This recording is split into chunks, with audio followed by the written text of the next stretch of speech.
বিজেপিকে মাঠে লাল কার্ড দেখাবে রাজ্য তৃণমূল কংগ্রেসের সংখ্যালঘু সেলের সভাপতির বার্তা। বিজেপিকে মাঠে লাল কার্ড দেখাবে। বিজেপি হলো রাজ্যের মাইক্রো কপি। দল সংখ্যালঘু সম্প্রদায় কখনো বিজেপির সঙ্গে থাকবে না। লোকসভা নির্বাচনের আগে জেলা সফরে এসে পূর্ব মেদিনীপুর জেলার রাজ্য তৃণমূল কংগ্রেসের সংখ্যালঘুর সভাপতি মোশাররফ হোসেন এমনই বার্তা দিলেন। পূর্ব মেদিনীপুর জেলার তৃণমূল কংগ্রেসের দুটি সংখ্যালঘু সাংগঠনিক সভা হয়। প্রথমটি পূর্ব মেদিনীপুর জেলার তমলুক নিমতৌড়ি স্মৃতিসৌধতে এবং দ্বিতীয় সভাটি হয় কাথির কন্টায়। সামনে লোকসভা নির্বাচন, তাই কড়া দাবাই দিতে সাংগঠনিক আলোচনা করলেন তৃণমূল কংগ্রেসের মঞ্চে। এছাড়াও এই মঞ্চে উপস্থিত ছিলেন রাজ্য সংখ্যালঘুর সভাপতি মোশাররফ হোসেন, ছাড়াও সৌমেন কুমার মহাপাত্র, পূর্ব মেদিনীপুর জেলা পরিষদের সভাধিপতি উত্তম বারিক, তমলুক সাংগঠনিক সংখ্যালঘু সেলের সভাপতি সানাইউল্লাহ খান, চন্দন দে মান্না, টুটুল মল্লিক, অসিত ব্যানার্জি, শেখ সুফিয়ান, চিত্র মাইতি এবং তৃণমূল কংগ্রেসের বিভিন্ন নেতৃত্ববৃন্দরা। 2024-এ এই চলতি কিছু মাসের মধ্যে লোকসভা ভোট। এরই মধ্যে রাজ্য রাজনীতিতে নির্বাচনের নিঘণ্ট বেজে গেছে। তাই শুধু পূর্ব মেদিনীপুর জেলা জুড়ে নয়, রাজ্যের বিভিন্ন জায়গায় তৃণমূল কংগ্রেসের নানান রকম সভা দেখতে পাওয়া যায়। হলদিয়া থেকে অয়ন প্রমাণিকের রিপোর্ট, গর্বিত বাংলা 10।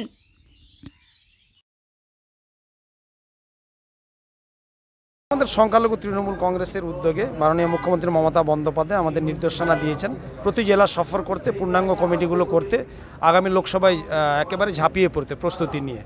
সেই হিসাবে আজকে আমরা একটি তমলুক সাংগঠনিক জেলা আজকে সভা অনুষ্ঠিত হলো। আগামী কার্যক্রম কর্মসূচি আসবে, সেগুলো নিয়ে দিক নির্দেশনা দেওয়া হলো। কতটা মজবুত দেখলেন এসে? ভালো আছে, এখানে সংখ্যালঘু মানুষ এক ঐক্যবদ্ধ অভিন্ন আছে। এখানে বিজেপি কংগ্রেস সিপিএমকে তারা পছন্দ করে না। কংগ্রেস সিপিএম বাংলায় ক্ষমতায় ছিল, কিছু করতে পারেনি, ধ্বংসস্তূপে পরিণত করেছে। আর বিজেপি তো উগ্র মুসলিম বিরোধী পার্টি, সংখ্যালঘুরা বিজেপি করবে না।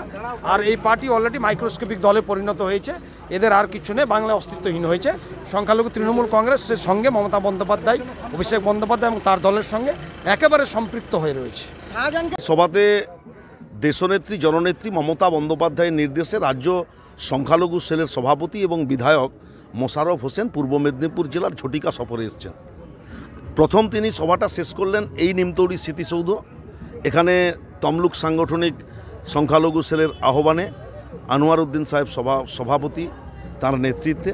আবার দ্বিতীয় প্রোগ্রাম সানাউল্লাহ সাহেব, এবং দ্বিতীয় কর্মসূচির জন্য তিনি বেরিয়ে গেছেন কাঁথি সাংগঠনিক। ধরনের কথা বলে লজ্জা দেবেন না। শুভেন্দু অধিকারী আমার সহযোগী ছিলেন না।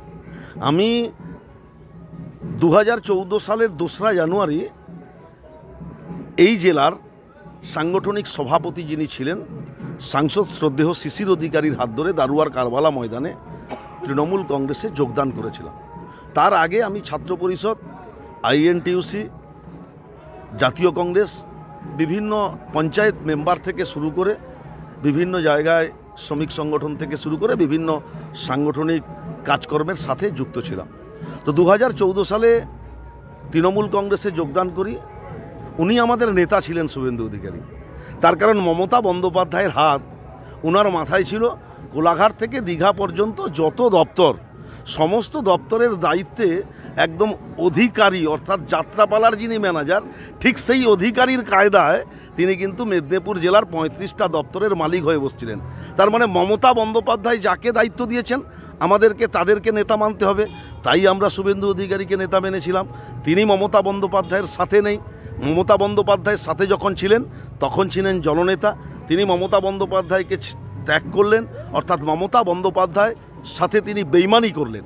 রাজনৈতিক মাতা তাঁর, যিনি শুভেন্দু অধিকারীর রাজনৈতিক মাতা মমতা বন্দ্যোপাধ্যায়। তার কারণ আপনারা যদি রাজনৈতিক পরিসংখ্যানটা পর্যালোচনা করেন দেখবেন যে মমতা বন্দ্যোপাধ্যায় দু চোখ বন্ধ করে অন্ধের মতো দুহাত ভরে আশীর্বাদ করেছিলেন।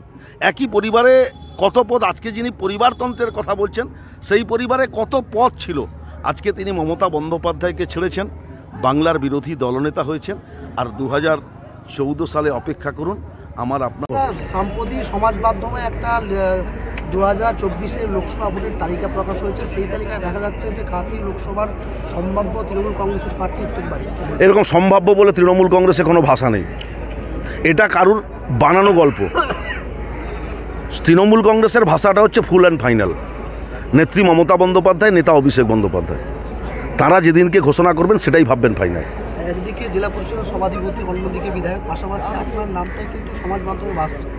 সমাজ মাধ্যমে ভাষা দিয়ে বড় ব্যাপার নয়। আমাদের নেত্রী মমতা বন্দ্যোপাধ্যায়, আমাদের নেতা অভিষেক বন্দ্যোপাধ্যায় যেদিনকে ফাইনাল প্রার্থী তালিকা ঘোষণা করবে সেটাই ফুল অ্যান্ড ফাইনাল। দল যদি চায় তাহলে কি আপনি 24-এ প্রতিদ্বন্দ্বিতা করতে রাজি? নেত্রী মমতা বন্দ্যোপাধ্যায় যে সিদ্ধান্ত দেবেন সেই সিদ্ধান্ত আমরা মাথা পেতে নেব।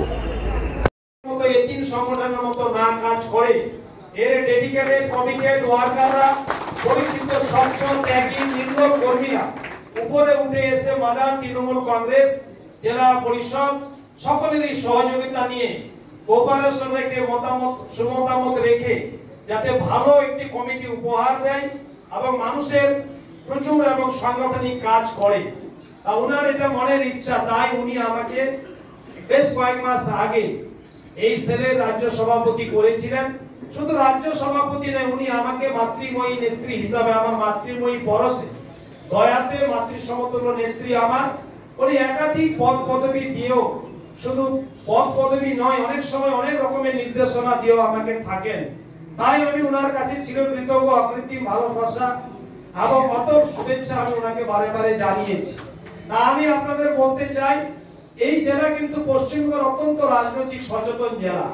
এই জেলার মানুষ রাজনীতি নিয়ে অনেক বিশ্লেষণ অ্যানালাইসিস করে থাকেন। এই জেলার একটি বিরাট নাম সম্মান আছে। একাধিক স্বাধীনতা লড়াই, বিভিন্ন আন্দোলন লড়াই সংগ্রাম, রাজপথের লড়াই সংগ্রাম, বিপ্লব ইত্যাদি আপনারা করে এসেছেন।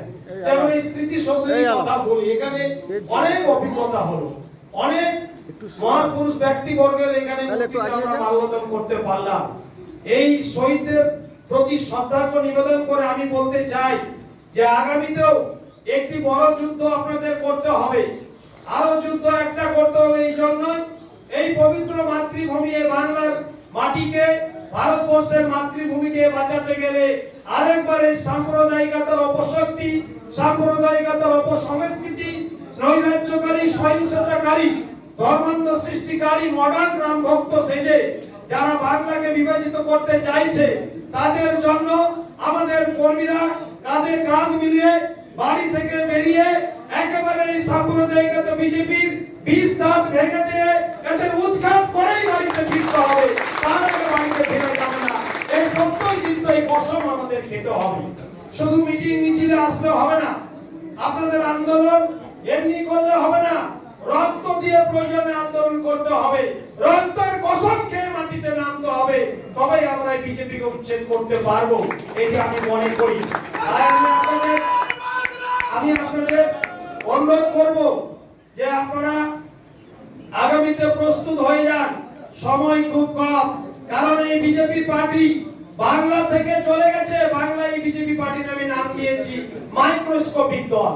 এদের চোখে দেখা যায় না, কিন্তু এদের ষড়যন্ত্র চক্রান্ত শেষ হয়, এদের ষড়যন্ত্র চক্রান্ত রয়ে গেছে।